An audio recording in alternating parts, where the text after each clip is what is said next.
L'un des enjeux majeurs, c'est la portée et la valeur de l'autonomie. C'est ce que j'essaye de travailler dans mes écrits et dans le livre qui va paraître bientôt, Les vies autonomes, une enquête poétique. L'autonomie, je la définis comme la capacité à produire son énergie, son logement, sa nourriture, en dehors des services encadrés par l'État et l'économie de marché, à partir d'une réinscription de ses besoins quotidiens dans le monde vivant.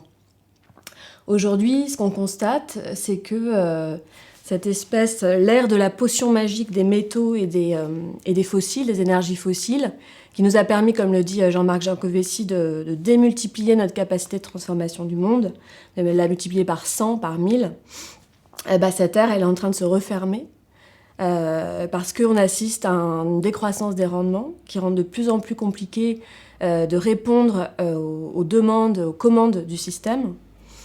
Et donc, le problème, c'est que ces métaux, ces énergies fossiles, cette potion magique, elle est essentielle pour la société industrielle, pour son fonctionnement. L'équation de la société industrielle ne fonctionne pas sans ces composantes clés. La société industrielle, c'est quoi ? Évidemment, c'est pas juste le secteur secondaire des industries, c'est, je dirais, presque l'ensemble de notre réel. C'est ce qui nous permet de manger, de nous nourrir, de nous loger, de nous chauffer. Et en ce moment, on le sent bien. Donc c'est la trame de notre réalité aujourd'hui. Et l'un des problèmes, c'est que la nature industrielle du réel qui nous entoure et de notre mode de vie, depuis le 19e siècle et la mise en place de cette société industrielle, justement, elle a été largement invisibilisée. Hannah Arendt en parle bien dans ses travaux de du fait qu'on a caché, qu'on a masqué les processus industriels. Et donc, ce qui est en train de s'effondrer, ce qui est en train de disparaître, dont on est dépendant jusqu'au cou, on ne le voit pas, ça fait pas partie de notre visibilité, c'est notre angle mort, selon moi, principal. C'est presque l'inconscient de notre société. Cette société industrielle. Alors pour justement essayer de lui donner un peu de substance, moi j'aime bien l'image d'un géant dans les cheveux duquel presque on serait perché. Le géant, c'est bien parce que c'est une réalité, ça désigne une réalité tellement énorme qu'on ne la voit plus, qu'elle nous crève les yeux au sens littéral du terme, c'est-à-dire qu'on ne voit qu'elle et en même temps elle nous rend aveugles parce qu'on n'est plus capable de voir son énormité. Donc c'est comme un espèce de géant dans les cheveux duquel on serait perché, dont on serait complètement dépendant. Mais ce géant-là, il est en phase terminale, il est perclus de maladies. On dit que le pétrole, c'est le sang de l'économie. Et là, c'est comme si ce géant avait du sang, du pétrole qui lui coulait dans les veines. Et là, en ce moment, ce sang est en train de se raréfier, de se vicier. On a aussi les métaux, c'est comme des organes, ces organes qui seraient en train de s'atrophier. Et puis, sans parler du réchauffement climatique, de la pollution généralisée, de la 6e crise d'extinction des espèces, qui sont comme des sortes de maladies qui gangrènent son corps. Donc aujourd'hui, il y a une urgence, selon moi, c'est de prendre conscience qu'on est pieds et poings liés à ce géant, qu'il est en phase terminale, qu'on ne peut plus continuer de vivre comme ça, un peu en parasite sur son corps.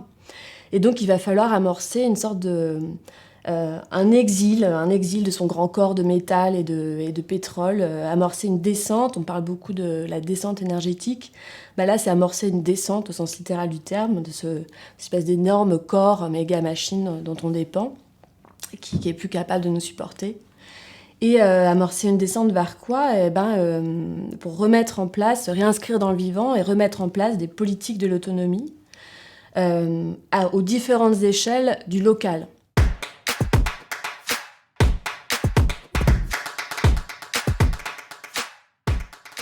Là, on rentre dans la vraie dimension politique du problème, c'est qu'il y a une sorte des intérêts du capitalisme industriel à nous déposséder de ce qui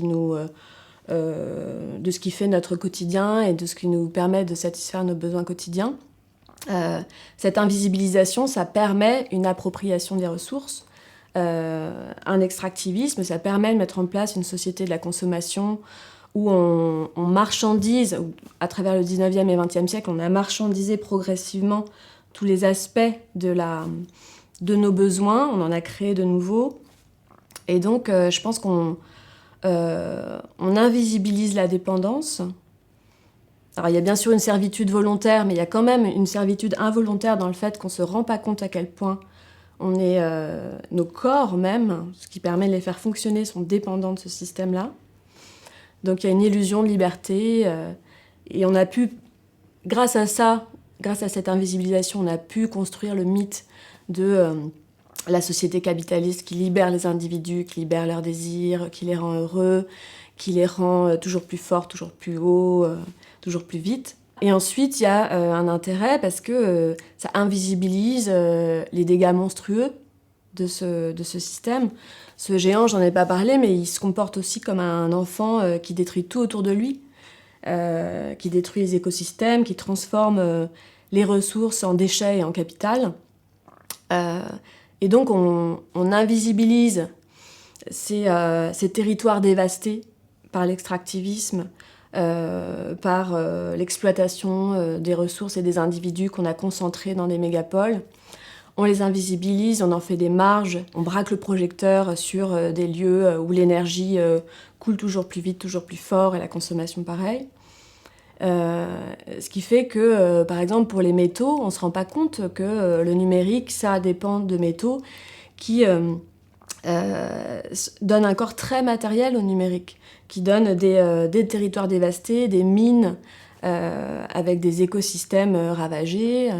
Et tout ça, c'est vraiment dans l'angle mort. Sans parler, peut-être que l'exemple le plus frappant aussi, c'est qui est un peu venu maintenant dans le domaine de notre champ du visible, c'est l'industrie agroalimentaire et tous ces élevages en batterie qu'on invisibilise aussi. Et ce passage en visibilité de ces élevages en batterie, ça a été, pour moi, c'est qu'une infime parcelle de tout ce grand corps industriel qui est masqué, quoi, volontairement.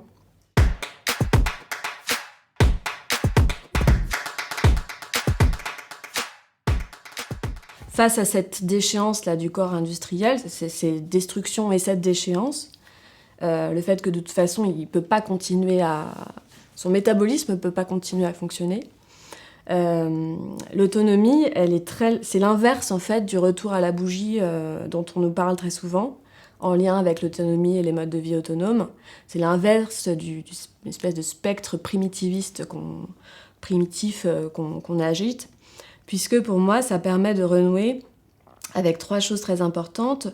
Renouer avec la maîtrise de nos besoins vitaux.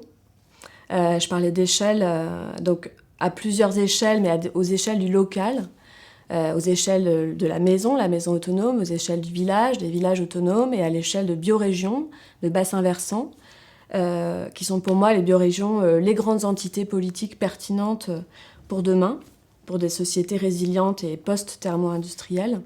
Ça permet de renouer des politiques de l'autonomie avec des échelles d'action humaines, à taille humaine. Aujourd'hui, on a l'impression d'une telle dilution de l'action politique dans notre société, avec notre économie mondialisée, qu'on a l'impression que l'action politique n'est plus possible, en fait. Et là, donc ça permet de rendre possible la sensation d'une action politique efficace, avec un effet.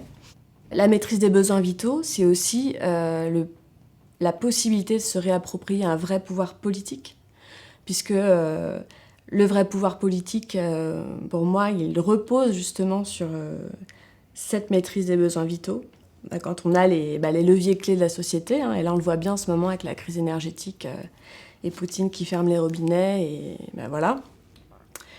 Et puis le troisième aspect, la troisième grande force de l'autonomie et de politique de l'autonomie, c'est celle sur laquelle moi je me concentre spécifiquement, puisque je ne suis pas une spécialiste des enjeux énergétiques. J'ai fait des études de développement soutenable à Cambridge, etc. Mais j'ai une sorte de formation généraliste en écologie politique. Par contre, mes travaux de chercheuse, d'enseignante et d'auteur, ils se focalisent sur la troisième force de l'autonomie, qui est de pouvoir aussi nous permettre de renouer avec la culture. Avec une culture vivante vivace, qui ne se développe pas dans les musées, pas sur Netflix, pas dans des théâtres ou dans des cinémas, mais qui se développe au quotidien, dans les habitats, à partir, au contact direct de territoires et de leur monde vivant. De monde vivant dont on redécouvre les langages, l'expressivité, la capacité à faire signe.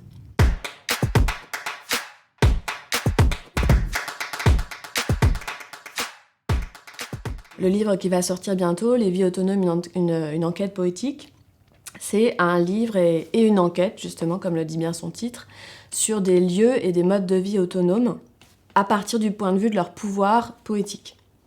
Alors, qu'est-ce que ça veut dire, ça ? Ça veut dire que c'est une enquête sur des gens qui essaient de bifurquer, qui essayent de réinscrire leurs besoins quotidiens dans le monde vivant, en essayant de produire aussi leur nourriture, leur énergie, leur logement.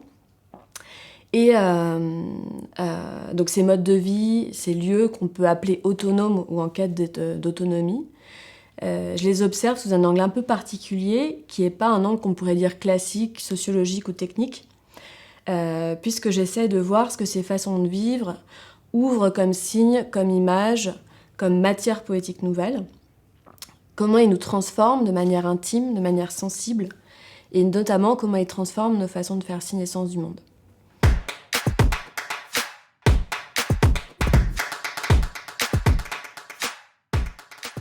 Oui, mais en fait, cette notion de poésie, j'y suis venue à travers une sorte de parcours. Et ce parcours, il a impliqué une redéfinition de ce qu'on entend peut-être spontanément comme ça par le mot, la notion de poésie.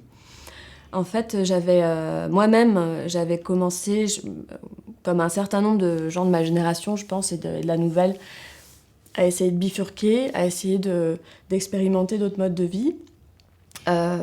Et donc, j'avais commencé à aller séjourner dans des lieux autonomes pour découvrir un peu ce monde. À l'époque, j'écrivais de la poésie depuis assez longtemps, et de la poésie à partir de signes, d'images, de choses qui faisaient saillie dans mon environnement, qui m'appelaient presque quelque part, enfin des reliefs, quoi, que j'essayais de décrire de manière assez spontanée et réaliste. Et en fait, quand je suis arrivée dans ces lieux autonomes, j'ai été vraiment saisie, happée par des images. Donc non pas des images dans des textes, dans des discours, mais des images vraiment inscrites dans la trame des lieux, dans les gestes des habitants, dans le métabolisme des lieux, la façon dont leur corps fonctionnait. J'ai eu l'impression qu'il y avait comme ça quelque chose qui se jouait autour de ces images poétiques, que ces lieux étaient des gisements, des fabriques à images poétiques. Et donc j'ai voulu essayer de creuser un peu ça. Alors ces images poétiques, pour prendre un exemple, c'était le tractopoule, qui est un poulailler mobile qu'on déplace au fur et à mesure, qui permet d'ameublir le sol et de fertiliser le sol en même temps. Et ce tractopoule, dans mon imaginaire, il convoquait l'image d'une espèce de créature mythologique à mi-chemin entre la volaille et le tracteur. C'était aussi, dans une cabane à Notre-Dame-des-Landes, des bocaux qui étaient incrustés directement dans les murs. Donc qui servaient qui était une technique d'isolation, pour accumuler la chaleur, renforcer l'inertie thermique. Mais ces bocaux, c'était vraiment des bocaux dont on sert d'habitude pour faire des conserves. Et donc j'avais l'impression qu'ils faisaient des conserves de lumière. On utilise d'ailleurs le même terme, calories, pour la nourriture et pour la chaleur, l'énergie lumineuse. Et donc, je me disais là, mais il y a des images qui mettent en branle l'imaginaire. Et j'avais envie de tirer sur le fil, de développer ça. Au même moment, j'ai découvert aussi un épisode qui s'appelle La guerre des demoiselles, en Ariège au XIXe siècle, qui est une révolte de paysans qui emploient un langage poétique fait de signes qui déploient à travers leur forêt. Donc encore une fois, un langage poétique qui n'est pas fait de mots, de textes, mais d'apparitions et qui mobilise la capacité à faire signe au monde naturel. Et ils mobilisent ce langage pour défendre leur autonomie, leur droit d'usage, que l'État menace en supprimant, en changeant le code forestier. Et donc je me suis dit, là, il y a, dans des formes très anciennes d'autonomie, comme dans les formes récentes que j'ai pu voir de mes yeux dans les lieux autonomes, il y a vraiment un lien qui se fait entre l'autonomie et une poésie qui ne serait pas verbale, mais qui serait faite de signes et qui se jouerait dans le soin qu'on apporte à un lieu et au monde vivant. Et donc je me suis dit, il y avait cette expression d'habitation poétique du monde qui a été très travaillée notamment depuis les années 1950 et les travaux de Martin Heidegger, le philosophe, sur le sujet. Mais cette idée, elle a été travaillée jusqu'à alors de manière très théorique, à partir de textes, de discours, et je me suis dit, est-ce que moi j'ai envie de la prendre au mot et d'aller voir ce que ça donne sur le terrain d'habitation réel, non pas sur le terrain des textes, mais si on la prend au sérieux de manière presque naïve, qu'est-ce que ça donne, quoi. Une poétique de l'habitat. Puis il y avait aussi un chant qu'on appelle l'éco-poétique, qui est un chant universitaire qui essaye de revisiter les corpus littéraires et poétiques à l'aune de préoccupations environnementales. Donc très intéressant, mais je cherchais et j'ai pas trouvé dans ce chant de volonté justement d'aller étudier la poétique des habitats. L'éco-oikos, c'est l'habitat, mais dans l'éco-poétique, on ne trouvait pas cette volonté d'aller prendre le mot au sens littéral.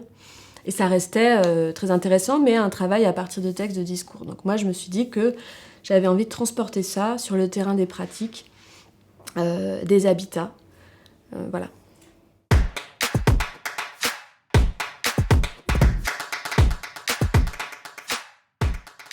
Ces lieux, ce qu'on voit, c'est qu'ils transforment les habitants profondément. C'est pour ça que c'est pas un livre qui a une approche biographique, qui fait des portraits d'habitants. C'est plutôt un livre qui fait Les vies autonomes d'une enquête poétique, un livre qui fait des portraits de lieux de vie et des portraits de comment justement ces lieux rentrent dans la subjectivité des habitants et les transforment assez profondément. Et alors pourquoi ça a ce pouvoir imaginaire sur les gens ? Parce que l'autonomie, elle a pour grande caractéristique dans ces lieux de mélanger les corps. Mélanger les corps de l'habitat et des habitants, des humains et des non-humains. Alors pourquoi ? Parce que le mode de vie autonome, sa caractéristique principale, c'est la recherche de concentration. Il va concentrer les énergies et les matières pour répondre aux besoins des habitants et pour régénérer le lieu, le soigner, le guérir, relancer l'écosystème. Donc il va croiser les flux d'énergie et de matière à l'échelle du lieu. Dans le livre, je parle d'habitat bateau, parce qu'ils essayent de faire le maximum dans un tout petit espace, ou d'habitat graine, qui concentre les énergies, comme pourrait le faire une graine, pour faire pousser le corps de la plante. Et donc ils font proliférer le vivant, le végétal et l'animal. Ils vont multiplier les stocks, les tas de tout un tas de ressources, de matériaux, de pièces détachées. Il y a aussi des liens bioclimatiques qu'on va essayer de faire les plus étroits possibles entre le climat, le territoire et le corps de la maison. Et puis on va croiser aussi le plus possible les fonctions des objets, des espaces. Ça donne par exemple, on va fusionner une machine à laver avec un vélo, ça va faire une machine à laver à pédale. On va fusionner une serre avec une buanderie. Donc c'est une recherche de densité, de concentration. Mais quand on fait ça, on mélange les corps des habitants et des habitats, mais on mélange aussi les imaginaires qu'ils portent. Donc il y a une sorte de fabrique imaginaire qui se met en place. Et les lieux deviennent des sortes de machines à métaphores, de machines à laver, justement, de machines à brasser un peu le monde, les imaginaires, les ontologies.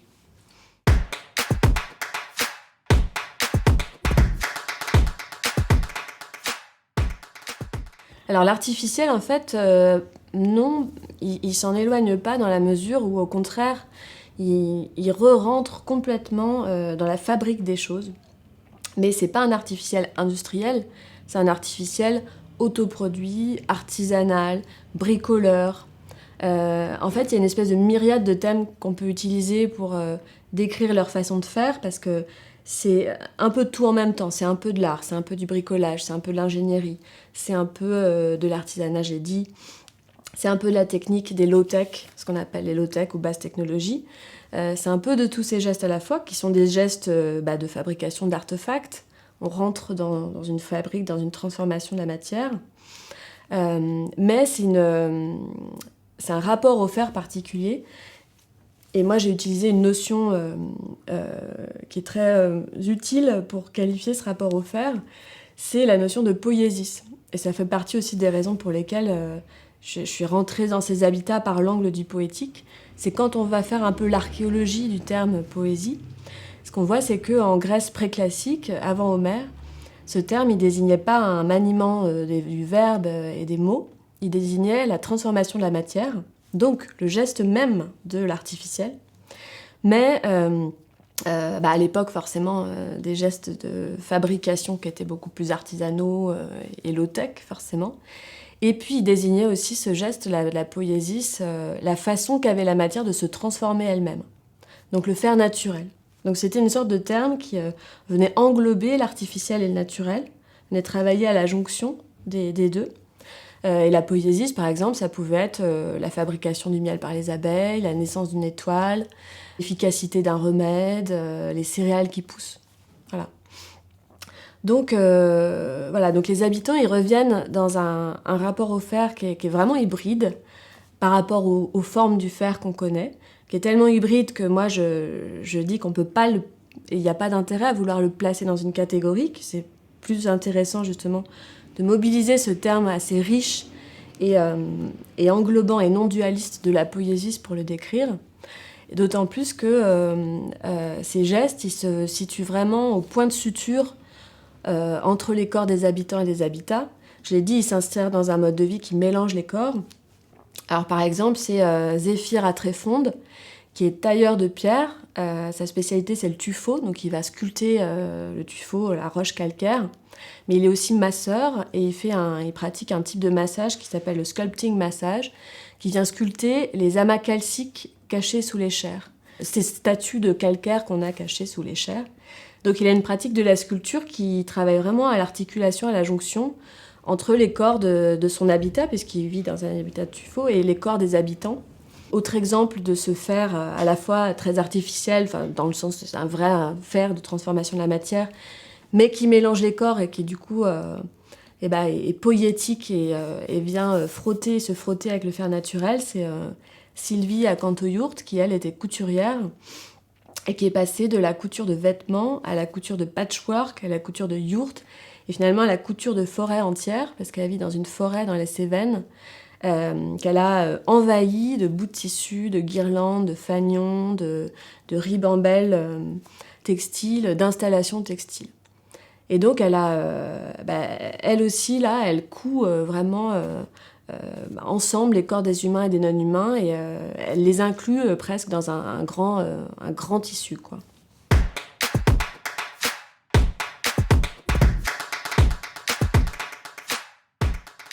Alors ça, c'est une très bonne question parce que dans la généalogie un peu de mon travail, la façon dont ce projet et ce livre est né, et l'un des éléments déclencheurs, l'une des étincelles qui m'a amenée à travailler sur ces questions, c'était un échange entre Edgar Morin et Pierre Rabhi, qui discutaient des grands enjeux justement d'aujourd'hui. Et Pierre Rabhi a dit le grand enjeu, c'est la beauté.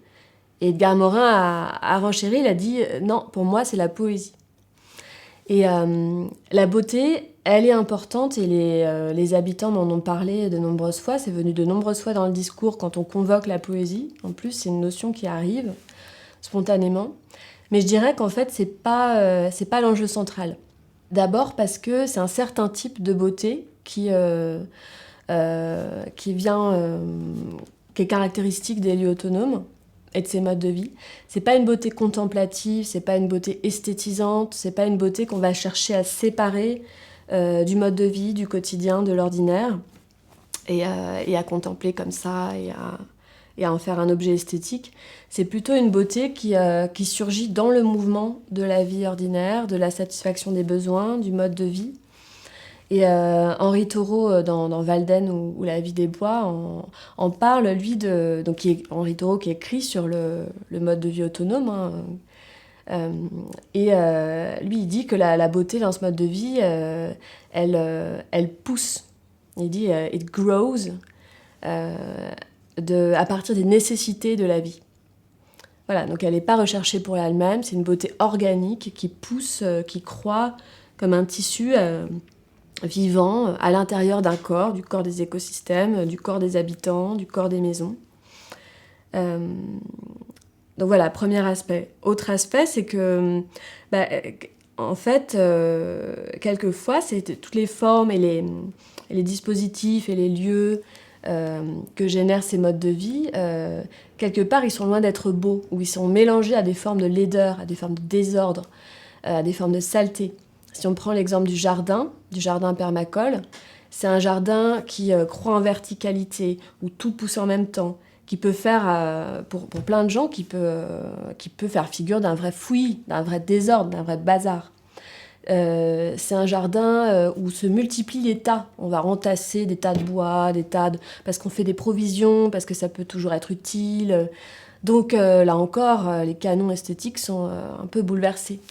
Et puis c'est un jardin dans lequel on va mettre du compost, parfois même des déchets, directement des déchets à composer, directement le produit des toilettes sèches, du marc de café, des brisures des coquilles d'œufs.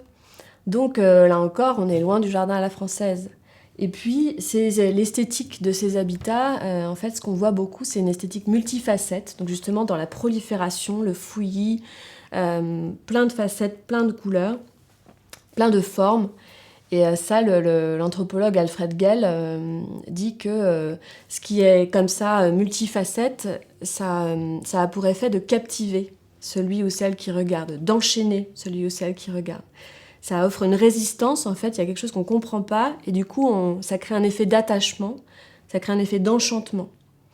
Donc là, on n'est pas dans la beauté, on est dans une espèce de prise de pouvoir esthétique, qui n'est pas de l'ordre de la beauté, mais qui est de l'ordre du pouvoir, de la force esthétique, qui est plus large pour moi que la beauté.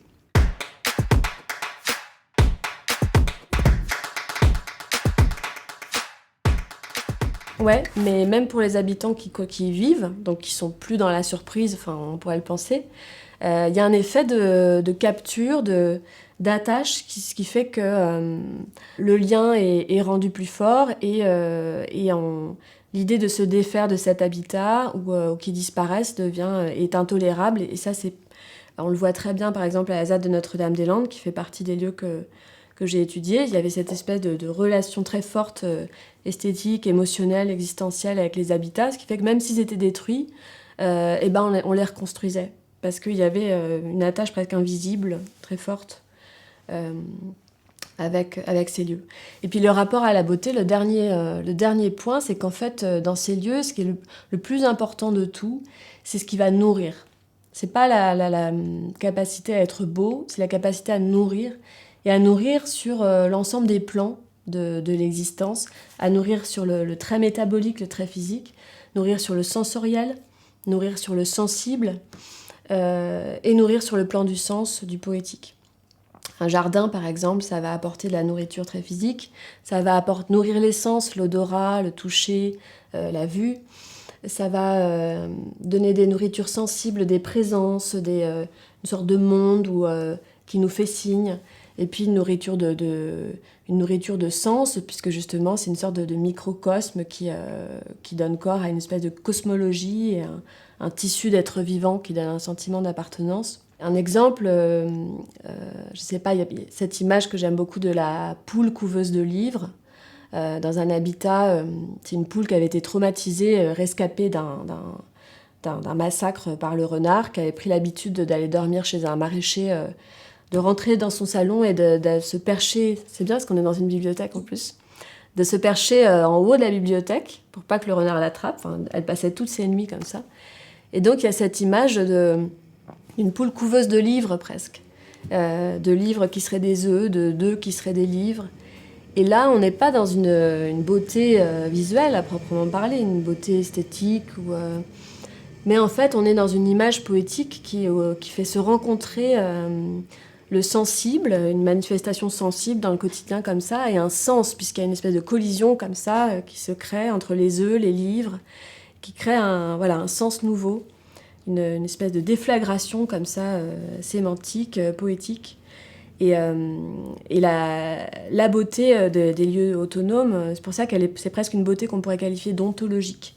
C'est cette capacité qu'elle a, qu'ont ces lieux, à mélanger les corps, à créer des images nouvelles. Pour moi, c'est là où réside leur beauté.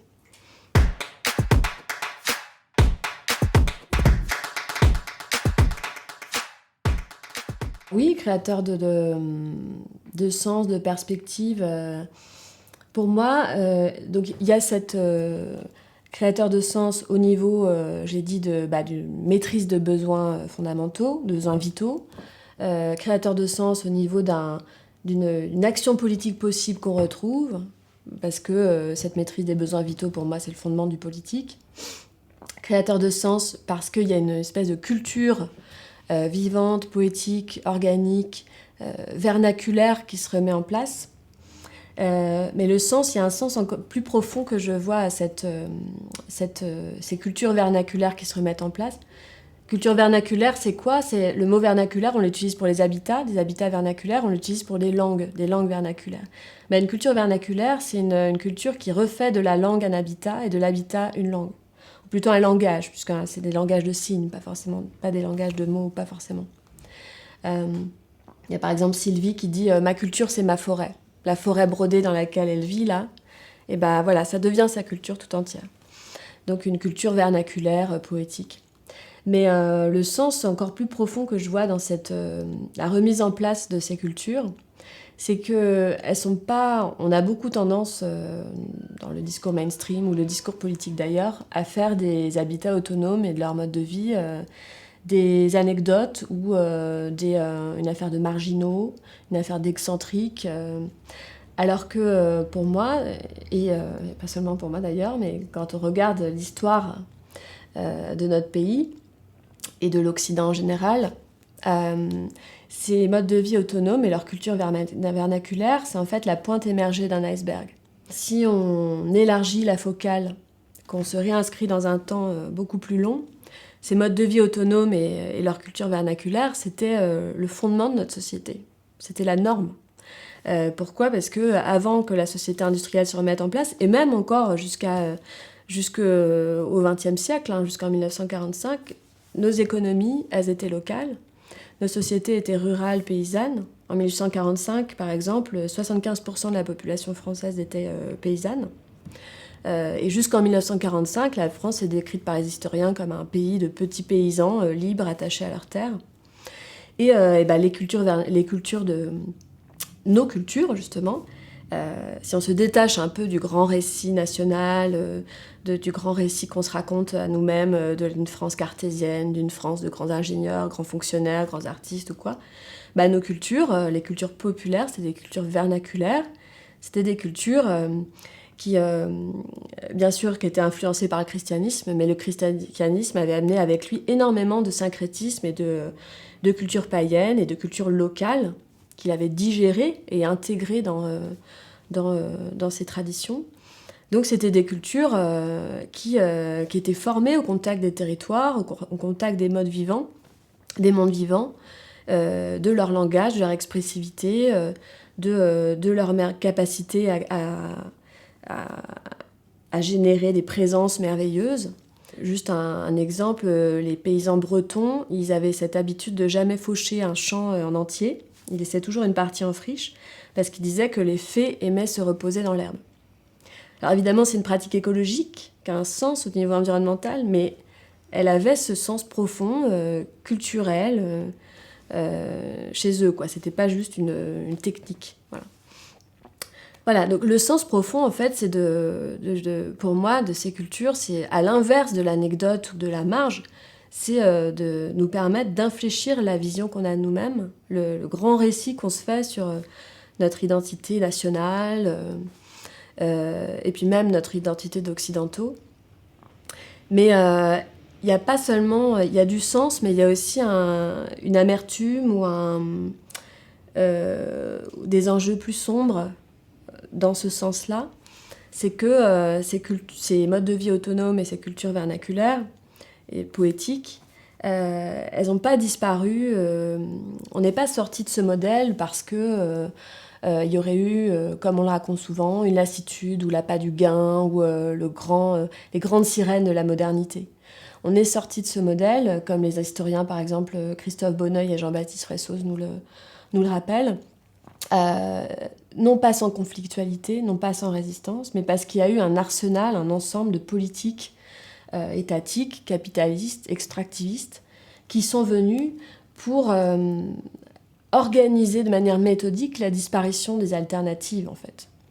Donc quand Margaret Thatcher dit « There is no alternative », c'est pas descriptif son propos, c'est un programme politique.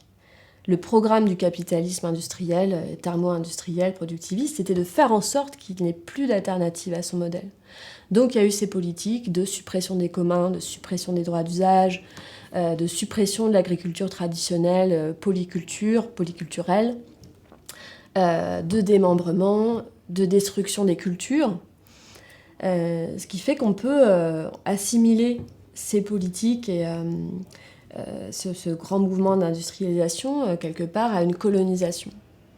Aimé Césaire dit que la colonisation, c'est la destruction de l'âme d'une population. Là, on a détruit non seulement des moyens d'accès au monde, des moyens de satisfaire ses besoins vitaux, mais on a détruit des mondes culturels, des mondes poétiques. Voilà, donc c'est pour ça qu'il y a un sens plus sombre. Et alors, on peut en reparler, mais moi, très récemment, en écrivant ce livre, j'ai découvert en fait que... Moi, je suis d'origine algérienne, donc j'ai une mère française et un père algérien. Et j'ai découvert en fait qu'il y avait un peu les ombres de mes ancêtres algériens qui s'étaient agitées derrière celles des demoiselles ariégeoises dont j'ai parlé. Il y a aussi les ombres de mes ancêtres sartois du côté français, qui étaient braconniers, qui étaient paysans, qui s'agitaient derrière. J'ai découvert en fait qu'il y avait c'était pas pour rien que j'avais travaillé sur ce sujet, qu'il y avait une sorte d'histoire coloniale que j'avais choisi d'ignorer pendant très longtemps, qui s'était frayé un passage à travers ce que je considérais comme une recherche objective, académique. Mais il y avait une sorte de poussée existentielle plus profonde. Mais en fait, si on y réfléchit bien, je suis loin d'être la seule à être concernée par cette histoire coloniale. Je pense qu'on est tous, et y compris en France justement, dans un rapport compliqué à l'écologie, au territoire, dans un rapport douloureux, dans un rapport contradictoire, dans un rapport crypté, dans un rapport travesti, parce que justement il y a eu en France et dans l'Occident en général, non seulement une colonisation extérieure avec tous les empires, mais aussi une colonisation vraiment intérieure qui s'est mise en place et qui a engendré un traumatisme avec lequel on se débat encore aujourd'hui. Et le sens profond de ces lieux de vie autonomes et de leur culture, pour moi, c'est justement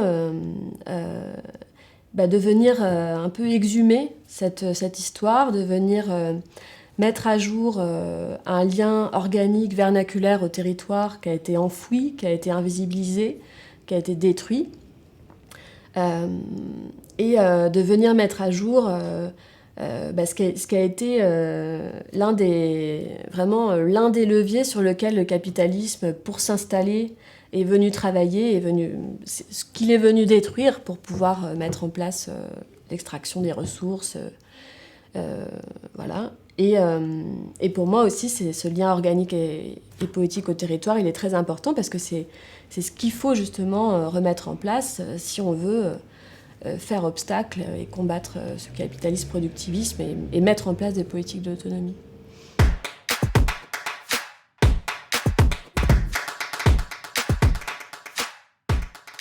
Il y en a un qui, quand je me suis dit, et si je prenais au sérieux cette idée d'habitation poétique du monde, d'un poétique hors des mots, d'un poétique dans l'habitat, il y en a un qui m'a aidée et qui m'a inspirée et qui a donné une sorte de petite étincelle auquel je me suis accrochée pour prendre au sérieux cette idée.